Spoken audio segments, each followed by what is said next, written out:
Hi friends, welcome to ధృవస్టర్ circle. మనం ఈ వీడియోలో డైలీ కరెంట్ అఫైర్స్లో భాగంగా March 16th and 17th current affairs చూస్తాం. రైట్, మనకి ఫస్ట్ వచ్చేసి ఈ మార్చ్ 16th వచ్చేసి మనకి నేషనల్ వ్యాక్సిన్స్ డే అని చెప్పేసి ఉంది. మనకి థీమ్ వచ్చేసి vaccines for all, vaccines work for all అని చెప్పేసి మనకి ఈ వ్యాక్సిన్స్ డే యొక్క థీము. మనకి 16th మార్చ్ 1995లో మనము పోలియో ఇమ్యునేషన్ కార్యక్రమం చేసినాం కాబట్టి మార్చ్ 16th అనేది నేషనల్ వ్యాక్సిన్స్ డే అని చెప్పేసి మనం పెట్టుకోవడం జరిగింది. ఓకే, మనకి మార్చ్ 16th మనకి ఈ మోడల్ ఎలక్షన్ కోడ్ అయితే రావడం జరిగింది. సార్వత్రిక ఎన్నికలు దేశంలో భాగంగా మనకి ఎంపీ ఎలక్షన్స్ అయితే ఉండబోతున్నాయి కాబట్టి అందులో భాగంగా మనకి ఎప్పుడైతే ఎలక్షన్ కోడ్ ఎలక్షన్ అనౌన్స్మెంట్ జరిగిందో, ఎలక్షన్ షెడ్యూల్ అయితే ప్రకటించబడిందో మార్చ్ 16th నుంచి మనకి ఫలితాల ప్రకటన జూన్ 4th వరకు ఎంసీసీ అనేది మనకు అమల్లో ఉంటుంది. మోడల్ కోడ్ ఆఫ్ కండక్ట్ అని చెప్పేసి పిలుస్తాం. ఈ మోడల్ కోడ్ ఆఫ్ కండక్ట్ గురించి set of guide lines issued by EC, అంటే ఎలక్షన్ కమిషన్ ఏవైతే గైడ్ లైన్స్ ఇష్యూ చేసిందో వీటిని మనం మోడల్ కోడ్ ఆఫ్ కండక్ట్ అని చెప్పేసి పిలుచుకుంటాం. మనకి ఈ మోడల్ కోడ్ ఆఫ్ కండక్ట్ గురించి చూస్తే ఫస్ట్ మనకి ఎంసీసీ అనేది కేరళ అసెంబ్లీ 1960లో ఎన్నికలు ఎప్పుడైతే జరిగినాయో అప్పుడు మనకి ఇది తెర మీదకి రావడం జరిగింది. అదేవిధంగా దాని తర్వాత మనకి లోక్సభ ఎన్నికలు 1962లో భాగంగా ఇది మనకి అమలుకి వచ్చింది. అయితే ఈ ఎంసీసీకి మనకి ఎలాంటి చట్టబద్ధత అనేది ఉండదు, లీగల్ బైండింగ్ అయితే ఉండదు. ఇది మనకు 8 గైడ్ లైన్స్ మనకు ఇష్యూ చేయడం జరుగుతుంది. ఈ 8 లైన్స్ భాగంగా 6 ఒరిజినల్ ఉంటాయి, 2 మనం యాడ్ చేసుకునే ఉంటాయి. ఈ యాడ్ చేసుకునే ఏంటి అంటే మనకి 1979లో భాగంగా 14 పవర్స్ అని చెప్పేసి ఒకటి, 2013లో భాగంగా ఎలక్షన్ మేనిఫెస్టో అని చెప్పేసి ఒకటి, ఎలక్షన్ మేనిఫెస్టో ఒకటి 2013, 1979లో 14 పవర్స్ అని చెప్పేసి 2 యాడ్ చేసుకున్నాం. ఒరిజినల్గా అయితే మనకు జనరల్గా అయితే 6 ఉన్నాయి. ఒకటి జనరల్ కండక్ట్ అని చెప్పేసి, రెండవది మీటింగ్ అని చెప్పేసి, మూడవది పోలింగ్ డే అని చెప్పేసి, నాలుగవది పోలింగ్ బూత్ అని చెప్పేసి, ఐదవది అబ్జర్వర్స్ అని చెప్పేసి, ఆరవది ప్రాసెస్ అని చెప్పేసి. ఓకే, ఎట్లా ఇవి కానీ ప్లస్ మళ్ళీ ఈ ఎంసీసీలో కొన్ని వివిధ చట్టాల ద్వారా అమలయ్యేటివి కూడా కొన్ని ఉంటాయి. అంటే లీగల్ బైండింగ్ కాదు కానీ దాంట్లో కొన్ని అమలయ్యేటివి మనకి ఐపీసీ సెక్షన్ ప్రకారం 1860 అని చెప్పేసి, ఓకే, రిప్రజెంటేటివ్ పీపుల్ యాక్ట్స్ 1951 ప్రకారం, ఓకే, కొన్ని మనకి చట్టాల ద్వారా అమలవుతాయి. నాట్ లీగల్ బైండింగ్ ఎంసీసీకి లేదు, కాకపోతే దీంట్లో భాగంగా ఐపీసీ 1860 అండ్ ఆర్ఓపీఏ 1951 అనేది అమల్లో మనకి చట్టబద్ధంగా కాబట్టి అమల్లో ఉంటాయి.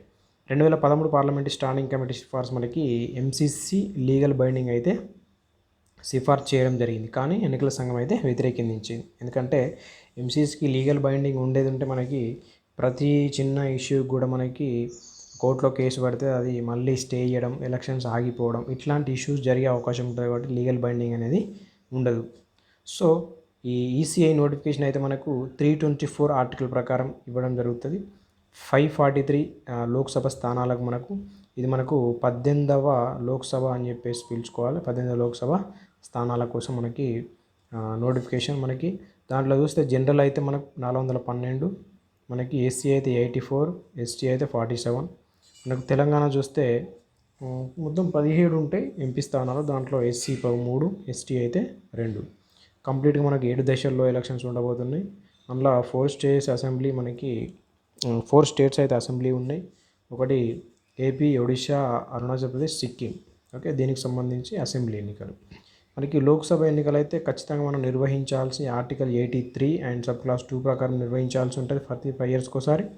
అదేవిధంగా 172 సబ్ ఆర్టికల్ 1 ప్రకారం మనకి అసెంబ్లీ పదవి కాలం అయితే కంప్లీట్ అయిపోతాయి కాబట్టి నిర్వహించాల్సి ఉంటుంది ఎలక్షన్స్. ఓకే, మనకి ఓటర్ల గురించి ఇక్కడ ఫ్యాక్ట్ బిట్స్ చూస్తే మనకు మొత్తం ఓటర్లు అయితే మనకి 96.8 కోట్లు అని చెప్పేసి, దాంట్లో మేల్ 49 crores అని చెప్పేసి, 47 crores అని చెప్పేసి, మీ ఫీమేల్ అంటే మేల్ ఓటర్లు ఎక్కువ ఉన్నారని చెప్పేసి మనం గుర్తుపెట్టుకోవాలి. అయితే మొదటిసారి మనకు ఓటు వేసే వాళ్ళు 1.8 crore అట. అంటే 18 సంవత్సరాలకు మనం ఓటు హక్కు వస్తాయి కాబట్టి మధ్యలో ఒక చుక్క పెడితే 1.8 crore అని చెప్పేసి మనం గుర్తుపెట్టుకోవచ్చు. అదేవిధంగా పీడబ్ల్యూ ఫిజికల్లీ విత్ డిజేబుల్డ్ మనకి 88.4 lakhs అని చెప్పేసి, లక్షలనే చూడండి. సర్వీస్ ఓటర్స్ అని చెప్పేసి మనకు 19.1 lakh. మనకి 85 ఏజ్ వాళ్ళు అయితే 82 లక్షల మంది. ట్రాన్స్జెండర్స్ అయితే మనకు 48,000 మంది. అదేవిధంగా సెంచరియన్స్ అంటే 100 సంవత్సరాలు దాటిన వాళ్ళు మనకు 2.18 లక్షల మంది ఉండడం జరిగింది. అదేవిధంగా ఓవర్సీస్ ఓటర్లు 1.18 లక్షలు. అదేవిధంగా పోలింగ్ స్టేషన్స్ మనకు కొన్ని ఎన్ని అంటే 10.5 ల్యాక్స్. ఒక పోలింగ్ స్టేషన్ గరిష్టంగా 1500 అని చెప్పేసి ఉండడం జరిగింది.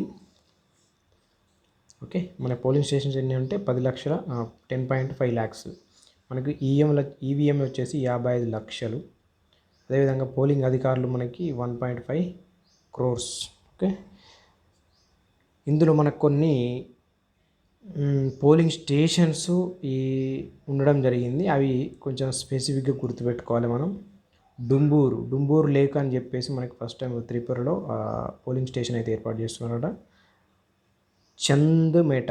చందమేట మనకి ఛత్తీస్గఢ్ బస్తర్ అని చెప్పి గుర్తుపెట్టుకోవాలి. ఏంటంటే మొదటిసారి పోలింగ్ స్టేషన్. అదేవిధంగా తాషిగ్యాంగ్, ఇది మనకి ఎత్తైన పోలింగ్ స్టేషన్, వరల్డ్లోనే ఎత్తైన పోలింగ్ స్టేషన్, 15,256 ఫీట్లో ఉంటుంది, హిమాచల్ ప్రదేశ్ తాషిగ్యాంగ్. నెక్స్ట్ మనకు చెట్యాలత్తూర్ వయనాడులో మనకి వన్యప్రాణుల అభయారణ్యం ఉంది కదా కేరళ, అక్కడ మనకి ఏర్పాటు చేస్తున్నారు చెట్యాలత్తూర్, కేరళ. ఓకే, చెట్యాలత్తూర్ అంటే మనకు మళ్ళీ అవి తమిళనాడు అని చెప్పేసి పోతుంది. సో చెట్యాలత్తూర్ అనేది వయనాడు వన్యప్రాణుల అభయారణ్యం, కేరళ అని చెప్పి గుర్తుపెట్టుకోవాలి, ఎందుకంటే పేరు అట్లా ఉంది. ఈ మలోగ్రామ్ అనేది అరుణాచల్ ప్రదేశ్. ఇక్కడ ఓన్లీ ఒక్క ఓటర్ మాత్రమే ఉన్నాడట, ఓన్లీ 1 ఓటర్. నెక్స్ట్ మనకు అలియాబెట్ షిప్పింగ్ కంటైనర్ మనకి గుజరాత్, ఐస్లాండ్. ఈ అలియాబెట్ అనేది షిప్పింగ్ కంటైనర్ గుజరాత్, ఐస్లాండ్. మనకి ఈసీ వెబ్సైట్లో అయితే మనకి యాప్స్ అయితే ఉండడం జరిగింది. ఈ యాప్స్ వచ్చేసి సువిధ క్యాండిడేట్స్ అన్ని అనుమతులు ఆన్లైన్లోనే. అంటే ఈ అభ్యర్థులు ఎవరైతే ఉన్నారో వాళ్ళు ప్రచారం చేసుకోవడం కావచ్చు, నామినేషన్ వేసుకోవడం కావచ్చు, ఇతరత్ర అంశాల కోసం మనకి సువిధ యాప్ అనేది యూజ్ఫుల్గా ఉంటుంది. నెక్స్ట్ ఓటర్ టర్న్అవుట్, ఇది ఓటింగ్ శాతం రియల్ టైం అనేది మనం చూసుకోవచ్చు. ఈ ఓటర్ టర్న్అవుట్లో భాగంగా దాంట్లో ఎంట్రీ అవుతుంది. ఈ సివిజిల్ యాప్, ఈ ఎంసీజీ మోడల్ కండక్ట్ కోడ్ అని చెప్పేసి మనకు ఉంటుంది కదా, ఇది ఉల్లంఘన చేస్తే మనకి పౌరులు నివేదించవచ్చు, కంప్లీట్ చేయొచ్చు మనం ఈ సివిజిల్లో. నెక్స్ట్ ఈ సక్షం వచ్చేసి ఈ ఫిజికల్లీ విత్ డిజేబుల్ వారికి సేవలు అందించడం కోసం మనకు సక్షం యాప్ అయితే ఉంది.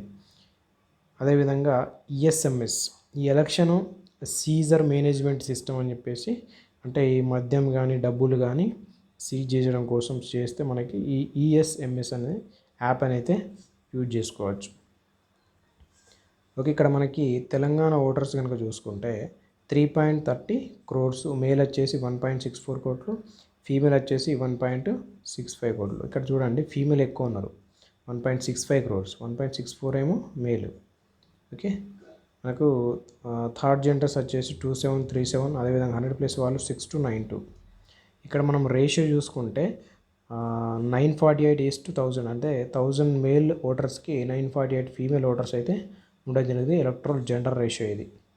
1000 కంటే ఎక్కువ మనకి ఉన్న వాళ్ళు స్టేట్స్ వాళ్ళు మనకు 12 స్టేట్స్ ఉండడం జరిగింది. అంటే పురుషుల ఓటర్లతో పోల్చుకుంటే మహిళా ఓటర్లు 1000 కంటే ఎక్కువ ఉన్న వాళ్ళు 12 రాష్ట్రాల్లో ఉన్నారని చెప్పేసి మనం గుర్తుపెట్టుకోవాలి.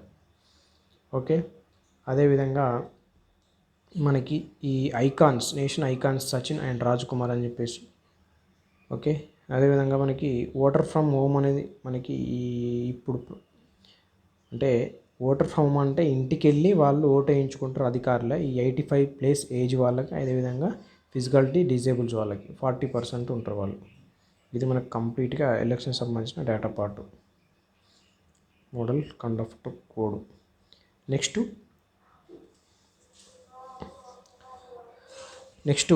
నోక్టిస్ అగ్నిపర్వతం. ఈ నోక్టిస్ అగ్నిపర్వతం అంగార గ్రహంపై నూతనంగా కనుగొన్న అగ్నిపర్వతం, నోక్టిస్ అగ్నిపర్వతం.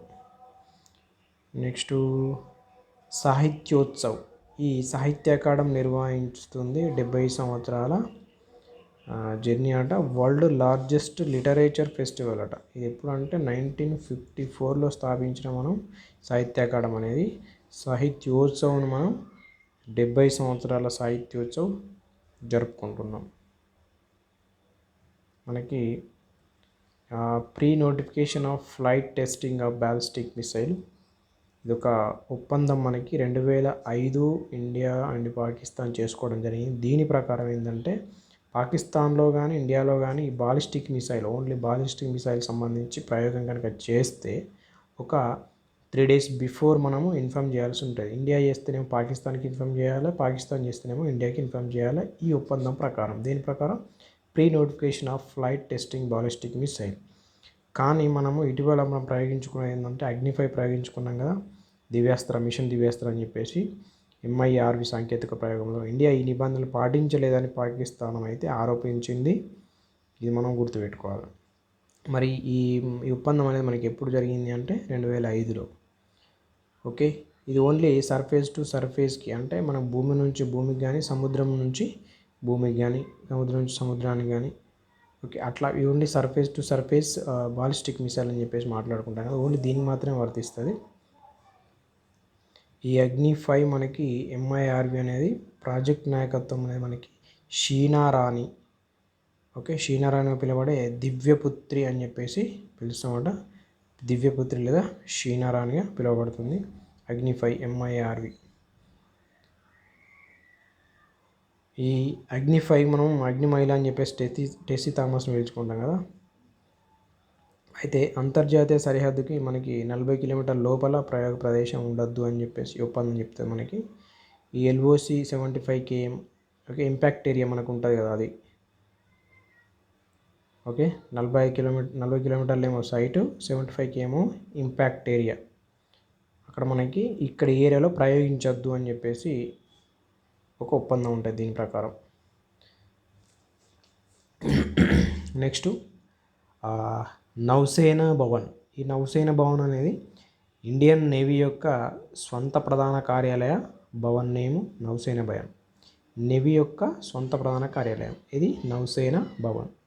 మనకు 15th March 2024 ఎంబడి రాజ్నాథ్ సింగ్ గారు ప్రారంభించడం జరిగింది. నౌసేనా భవన్ను ఇండియా నేవీ యొక్క సొంత ప్రధాన కార్యాలయ భవన్ అని చెప్పేసి మనం గుర్తుపెట్టుకోవాలి.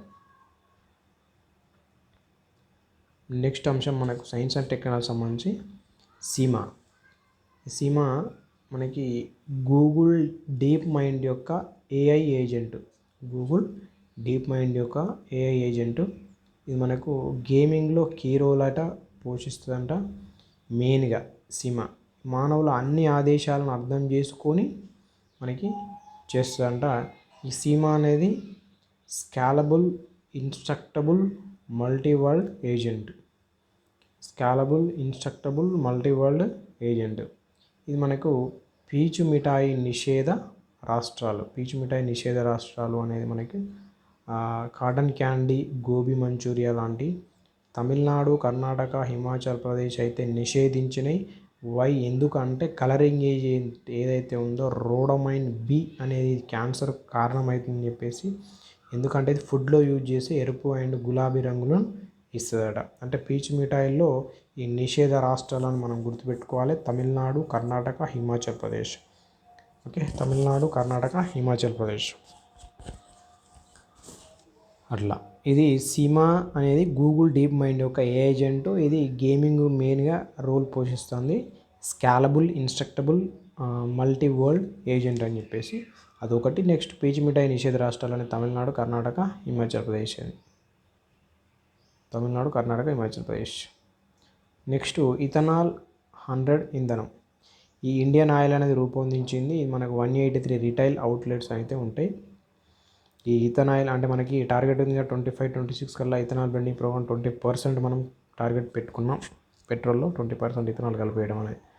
మనకి రిటైల్ అవుట్లెట్స్ అయితే Karnataka, Delhi, Maharashtra, UP, Tamil Nadu. Indian Oil రూపొందించిందంటే ఇథనాల్ 100 ఇంధనం అని చెప్పేసి 183 రిటైల్ అవుట్లెట్స్ చేసింది ఏ రాష్ట్రాల్లో అంటే కర్ణాటక, ఢిల్లీ, మహారాష్ట్ర, యూపీ, తమిళనాడు. ఇది గ్యాస్టోలిన్, ఇథనాల్ లేదా రెండిట్లో ఏదైనా మిశ్రమంతో నడిచే ఇది ఒక పెట్రోల్ వెహికల్స్తో ఉపయోగించబడుతుందట. గ్యాసోలిన్, ఇథలిన్ లేదా రెండిట్లో ఏదైనా ఒక మిశ్రమంతో నడిచే ఫ్యూయల్ ఇథనాల్ 100 ఇంధనం. నెక్స్ట్ మనకు ఈ భారత్ అండ్ బ్రెజిల్ 2+2 డైలాగ్ మనకి ఫస్ట్ టైము మనకి విదేశాంగ అండ్ రక్షణ మంత్రిత్వ శాఖలు సంభాషించుకునే ఢిల్లీలో 2+2 డైలాగ్. ఈ 2+2 డైలాగ్ అనేది మనకు ఇంతకుముందు ఏ దేశాలతో ఉందంటే మనకి యుఎస్ఏతో ఉంది, జపాన్తో ఉంది, ఆస్ట్రేలియాతో ఉంది, రష్యాతో ఉంది. మనం ఇయర్ వైజ్గా గుర్తుపెట్టుకుంటే యుఎస్ఏ 18లో, అదేవిధంగా జపాన్ 19లో, అదేవిధంగా ఆస్ట్రేలియా 21, మనకి రష్యా 21లో, యూకే 23. ఇప్పుడు ప్రస్తుతానికి బ్రెజిల్తో 2+2 డైలాగ్ అనేది కండక్ట్ చేసుకున్నది ఢిల్లీలో. మనకి నెక్స్ట్ సియోల్లో త్రైపాక్షిక చర్చలు.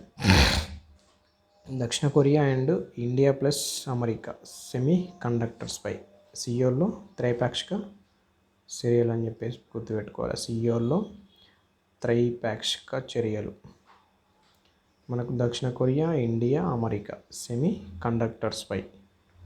మనకు 2+2 డైలాగ్ అనేది బ్రెజిల్, విదేశాంగ మరియు రక్షణ మంత్రిత్వ శాఖల సంభాషణ ఢిల్లీలో జరిగింది. క్వాడ్ దేశాలు మనకు ఉన్నాయి ఫస్ట్, దాని తర్వాత రష్యా, యూకే, బ్రెజిల్. అంటే 2+2 డైలాగ్ అనేది ఫస్ట్ క్వాడ్ దేశాలు గుర్తుపెట్టుకోవాలి, యూఎస్ఏ, జపాన్, ఆస్ట్రేలియా, దాని తర్వాత రష్యా, యూకే, బ్రెజిల్. ప్రస్తుతం ఇది దేంతో అంటే బ్రెజిల్ దేశంతో 2+2 డైలాగ్. ఇది ఇంపార్టెంట్. మనకి ఈవీ పాలసీ లక్ష్యం ఏంటంటే ఈ ఈవీ తయారీ గమ్యస్థానం ఏదైతే ఉందో భారతదేశం అయితే ఈవీ హబ్గా మారబోతుంది. విదేశీ కంపెనీలను ఆకర్షించడం కోసం ఈవీ తయారీ గమ్యస్థానం భారతదేశం, ఈవీ హబ్, విదేశీ కంపెనీలను ఆకర్షించడం. ఇక్కడ మనకు కనీస పెట్టుబడి అనేది $50 మిలియన్లు, 4,150 కోట్లు.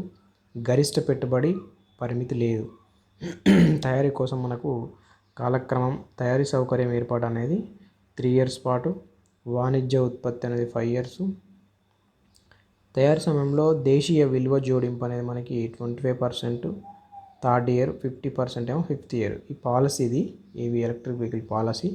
మెయిన్గా ఏంటంటే ఈవీ తయారీ గమ్యస్థానం భారతదేశంలో ఎక్కువ ఈవీ హబ్గా మారాలని చెప్పేసి. మన కనీస పెట్టుబడి అని చెప్పేసి $50 మిలియన్లు, గరిష్ట పెట్టుబడి అని చెప్పేసి పరిమితి అయితే లేదు, ఎంతైనా పెట్టవచ్చు. ఈ తయారీ కోసం కాలక్రమం, తయారీ సౌకర్యాల ఏర్పాటు 3 years పాటు ఏర్పాటు చేసుకోండి. వాణిజ్య ఉత్పత్తి 5 years పాటు. తయారీ సమయంలో మన దేశీయ జోడింపు 25% థర్డ్ ఇయర్, 5th yearలో మనకి 50%. ఇది ఈవీ పాలసీ సంబంధించి. నెక్స్ట్ ఆర్థిక కార్యదర్శి స్టీవ్ సోమనాథన్ కమిటీ అనేది మనకు ఆర్థిక సేవలన్నింటినీ ఒకే కేవైసీ, అన్నిటికీ ఒకే కేవైసీ ఉండాలని ఒక కమిటీ అయితే నియమించడం జరిగింది, టీవీ సోమనాథన్ కమిటీ అని చెప్పేసి. నెక్స్ట్ మనకు అవార్డ్స్ వార్తల్లో ఉన్నాయి. ఈ అవార్డ్స్ వచ్చేసరికి పివి నరసింహారావు స్మారక అవార్డు మనకు రతన్ టాటాకు రావడం జరిగింది. నెక్స్ట్ చమేలి దేవి జైన్ అవార్డు మనకు 2024 సంబంధించి బెస్ట్ ఉమెన్ జర్నలిస్ట్ అవార్డుకు వస్తుంది. ఇది ఒకటి రీతికా చోప్రా ఇండియన్ ఎక్స్ప్రెస్, అదేవిధంగా గ్రీష్మ కుతార్ స్వతంత్ర జర్నలిస్ట్ ఆట. రీతికా చోప్రా, గ్రీష్మ కుతార్. మనకి సత్యేంద్ర కుమార్ సింగ్ మధ్యప్రదేశ్ లోకాయుక్త. మనకి అదేవిధంగా నవనీత్ కుమార్ ప్రసార భారతి చైర్మన్, ఉపరాష్ట్రపతి అధ్యక్షత ఉన్న కమిటీ నియామకం. Navneet Kumar Prasar Bharati chairman. Next Rahul Singh CBSE chairperson Rahul Singh నియామకాలు అవి. నెక్స్ట్ మనం చూస్తే పాండవుల గుట్ట ఈ జియో హెరిటేజ్ సైట్గా మనకి గుర్తింపు పొందింది. పాండవుల గుట్ట జయశంకర్ భూపాలపల్లి జిల్లాలో మనకి సున్నప్రాళ్ళు అవక్షేప శిలలతో ఏర్పడతాయి. Jio heritage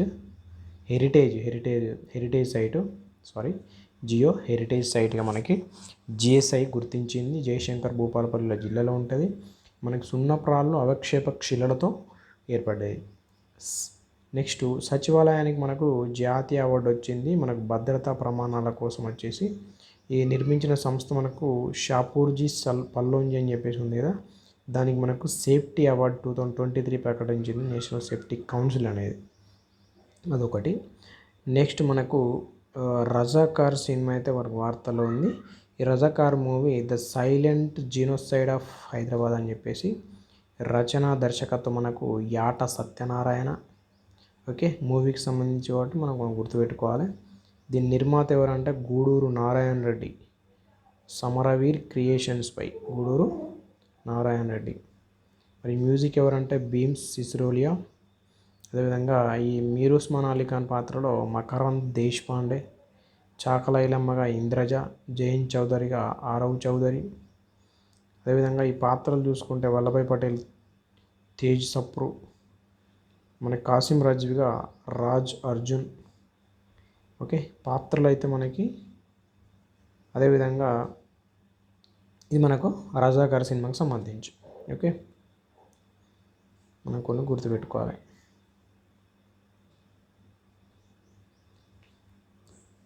next, netted in illegal wild life trade sharks of India. మనకు జనవరి 2010 నుంచి డిసెంబర్ 2022 వరకు షార్క్ చేపలకు అక్రమ వాణిజ్యంపై రిపోర్ట్ వచ్చింది. దాంట్లో భాగంగా ఈ ట్రాఫిక్ ప్లస్ WWF ఇండియా సంయుక్తంగా విడుదల చేయడం జరిగింది. ఈ WWF అండ్ ICN ఏర్పాటైతే కేంబ్రిడ్జ్ UK ఏర్పాటు చేసింది. అంశాలు ఏంటంటే ఫస్ట్ తమిళనాడు, సెకండ్ కర్ణాటక ఉందట అక్రమ వాణిజ్యం రిపోర్ట్. ఓకే, మనకి ఇటీవల మనకు CA వార్తల్లో ఉంది. సిటిజన్షిప్ అమెండ్మెంట్ యాక్ట్ అనేది 2019 ఓకే అమల్లోకి వచ్చింది మార్చి 11 నుంచి. అయితే దాని గురించి మనకు అప్డేట్ ఏంటంటే, అయితే ఈ పౌరసత్వ సవరణ చట్టం అమలు చేయకుండా ఉంటే అధికారం రాష్ట్ర ప్రభుత్వాలకి ఉందా మరి అంటే కొన్ని అబ్జెక్షన్ చెప్తున్నాయి రాష్ట్రాలు. ఆ రాష్ట్రాలు మనం గుర్తుపెట్టుకోవాలి. మరి అది ఏంటి అంటే, ఒకటి తమిళనాడు, కేరళ, వెస్ట్ బెంగాల్ అయితే తీర్మానాలు మరి రాష్ట్ర ప్రభుత్వాలకు తీర్మానం చేసుకున్నది. మరి అధికారం ఉందా అంటే రాజ్యాంగం ప్రకారం అయితే లేదు. ఓకే, కాన్స్టిట్యూషన్ ఆఫ్ ఇండియా ప్రకారం అయితే లేదు, కాకపోతే తీర్మానం చేసుకున్నాయి. పౌరసత్వం మంజూరు అంశం అనేది మనకి జనరల్గా యూనియన్ లిస్ట్లో ఉంటుంది.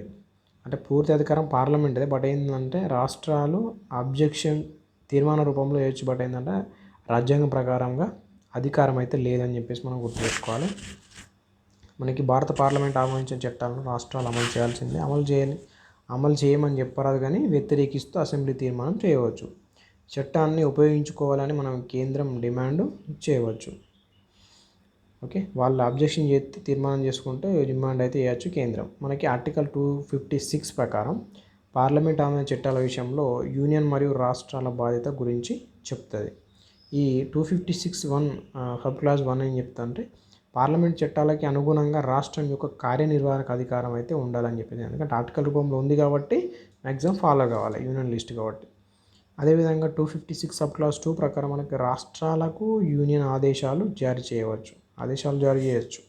256 సబ్ క్లాజ్ 2 ప్రకారం ఈ ఆదేశాలకు కట్టుబడి ఉండకుంటే మనకి ఏమవుతుందంటే ఆర్టికల్ 365 అమల్లోకి వస్తుంది. మరి 365 ఏంది అంటే, మనకి రాష్ట్రాలనే కేంద్రం ఆధీనం అంటే ఆదేశాలు పాటించట్లేదు కాబట్టి 365 ప్రకారం మనకు రాజ్యం అంటే కేంద్రం అనేది రాష్ట్రాలకు రక్షణ అండ్ బాధ్యత కల్పించాల్సి ఉంటుంది. కాబట్టి దాని ప్రకారం రాష్ట్ర ప్రభుత్వం పాటించకుంటే అది రాష్ట్ర ప్రభుత్వం విఫలమైనట్టు 356 ఆర్టికల్ రాష్ట్రపతి పాలన అమల్లోకి వస్తుంది అని చెప్పేసి మనం గుర్తుపెట్టుకోవాలి. ఇది మనకి CAA గురించి మనం గుర్తుపెట్టుకోవాల్సిన తమిళనాడు, కేరళ, వెస్ట్ బెంగాల్ వ్యతిరేకిస్తూ తీర్మానం చేసుకున్నాయి. ఓకే, ఇక్కడ మనం ఇంకొకటి ఏంటంటే, ఇది అయిపోయింది యాక్చువల్గా. ఇక్కడ మనం ఎక్సర్సైజ్ లామిటీ 2024 అని చెప్పేసి, ఈ ఎక్సర్సైజ్ లామిటీ క్రియోల్ భాషలో స్నేహం అని అర్థం. అంటే లామిటీ అంటే ఇది India Seychelles army 10th edition host ఏదంటే సీషెల్స్ చేస్తుంది. లక్ష్యం మనకు సెమీ అర్బన్ ప్రాంతంలో ఎదురయ్యే సవాళ్ళ పరిష్కారం కోసం. ఎక్సర్సైజ్ లామిటీ 2024 అనేది India Seychelles army 10th edition. మనకు లక్ష్యము సెమీ అర్బన్ ప్రాంతంలో ఎదురయ్యే సవాళ్ళ పరిష్కారం.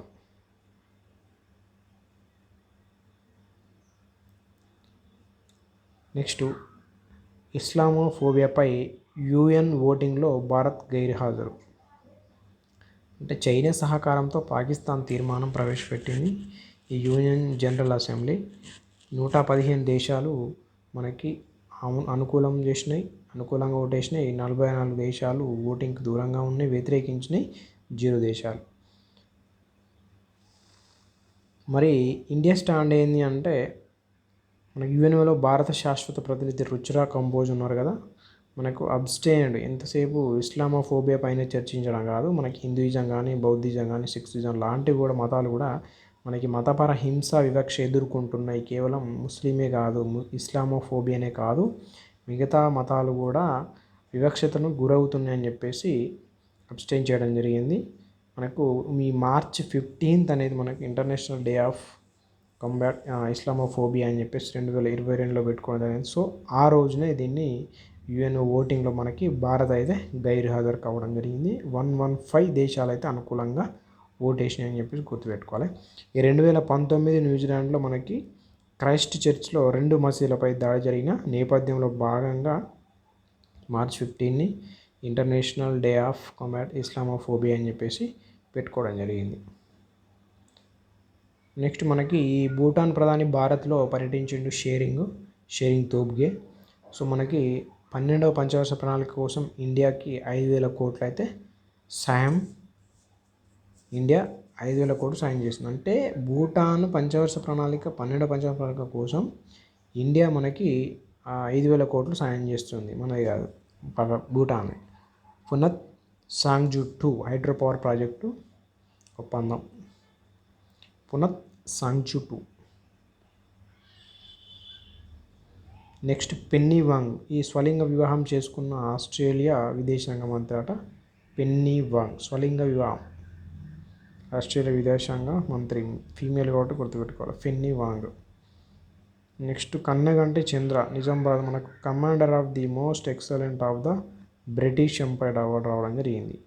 Commander of the most excellent order of the British empire. Okay, ఇది మనకు March 16th 17th current affairs completely. మనకు యాక్చువల్గా 14th 15th పెండింగ్ ఉంది, మనకు అవి కూడా చేస్తాను నేను. Okay, thank you.